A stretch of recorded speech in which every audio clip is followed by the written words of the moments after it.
Ituturo ko po ngayon yung pagkabit ng TP-Link router sa main router, which is converge yung main router namin. Ang una munang gagawin is yung kasamang cable ng TP-Link router. Yung isang dulo, ikakabit natin sa TP-Link router dito sa may kulay blue sa may 1 port.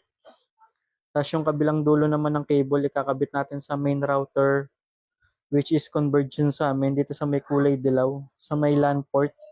Dito sa LAN port 4 ko siya kinabit. Ayun.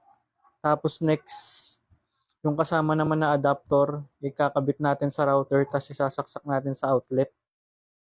Tapos after nyan, itong reset button na to, tutusukin lang natin yan ng mga 5 to 10 seconds. Dapat yung ilaw sa router natin na TP-Link, dapat mag-blink siya.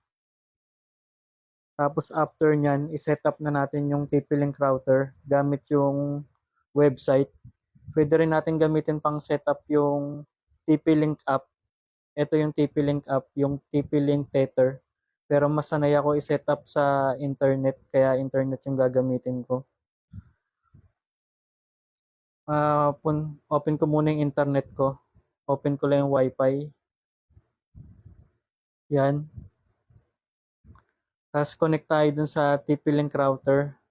Ayan, connected na siya nakalagay pero hindi pa talaga connected sa internet yan. Tapos punta tayo ngayon sa Google Chrome. Type lang natin yung TP-Link wifi.net. Select lang natin. Ayan, lumabas na yung TP-Link website. Tapos, nanghihingi siya ng password, new password. Meron pa kasi akong isang router na nakakonect dito sa main router namin. Kaya, naagawa na rin ako ng account nun. Tapos, may sarili din siyang password. So, itong kinonect ko ngayon na router na bago is kailangan niya ng bagong password. Mag-type lang ako ng bagong password.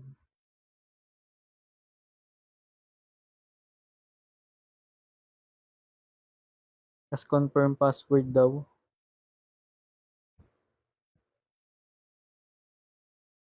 Tapos, click lang natin tong let's get started. Teka lang.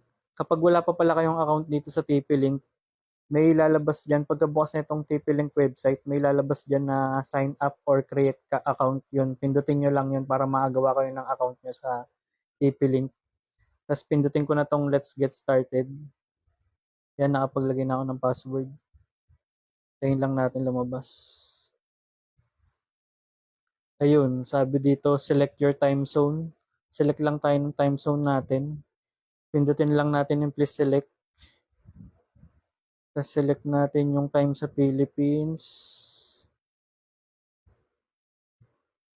Scroll down lang natin. Bali Philippines positive 8 eh.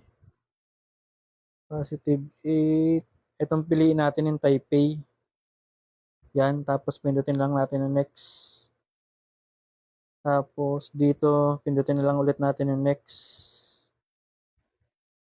As next lang ulit.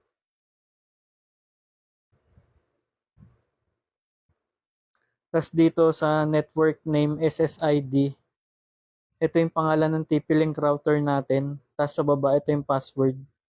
Yung SSID na yan, tsaka yung password, may kita rin yan dun sa ilalim ng router ng TP-Link. Tapos dito, yung pangalan ng router natin ng TP-Link, pwede natin palitan. Tsaka yung password, pwede rin natin palitan. Pero hindi ko na muna papalitan. Tapos pindutin na lang natin yung next. Connection test. Hintayin lang natin matapos yung loading. Medyo matagal lang ng konti.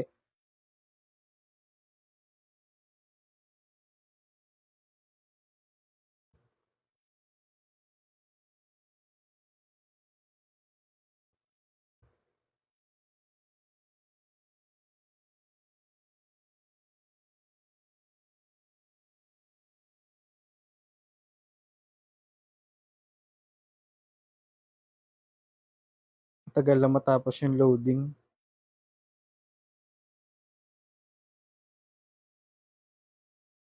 Ayan, tapos na yung loading. Matagal pa rin lumabas. Ayan, success sabi. So, settings applied successfully. Please reconnect to this device to the router. Yan, scroll down lang natin pababa. Tapos pindutin lang natin yung next.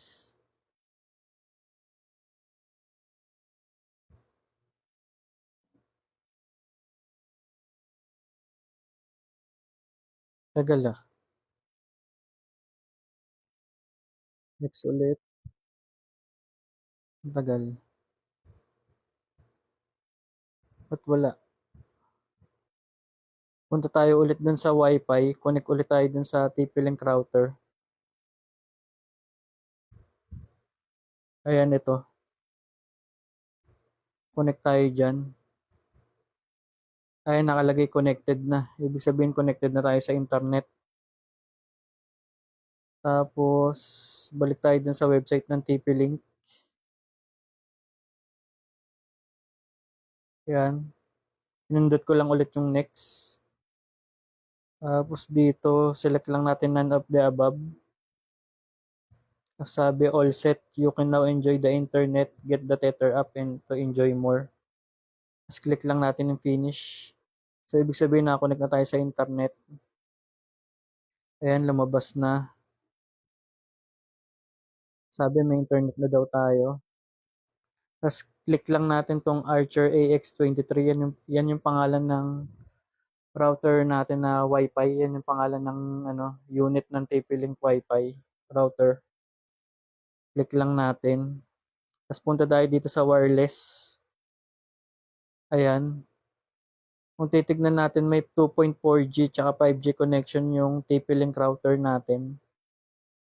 Tapos punta lang tayo dito sa edit.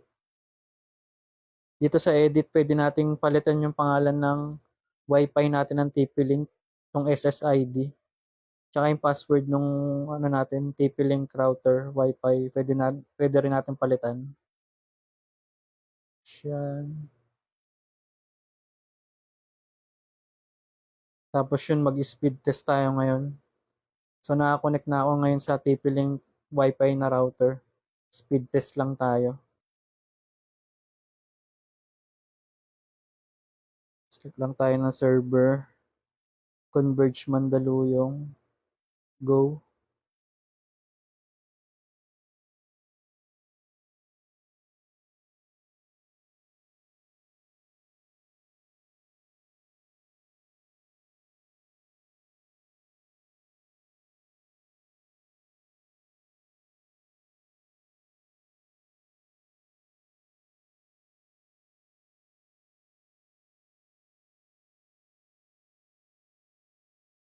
Ayan, ang taas ng download tsaka upload speed.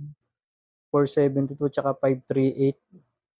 Yung plan pala namin sa Converge up to 600 Mbps. Pero nung nakakonect kami dati sa Converge router namin, wala pa sa 100 Mbps yung nakukuha naming internet speed, mabagal. So ngayon connect naman tayo sa main router namin sa Converge. Ito yung router namin yung Converge 2021 yung pangalan ng Wi-Fi. Connect lang ako. Tapos yan, connected na. Tapos mag-speed test naman ako gamit yung router namin na Converge, yung main router namin. Tapos pindutin ko lang go. Tignan natin yung difference ng internet speed.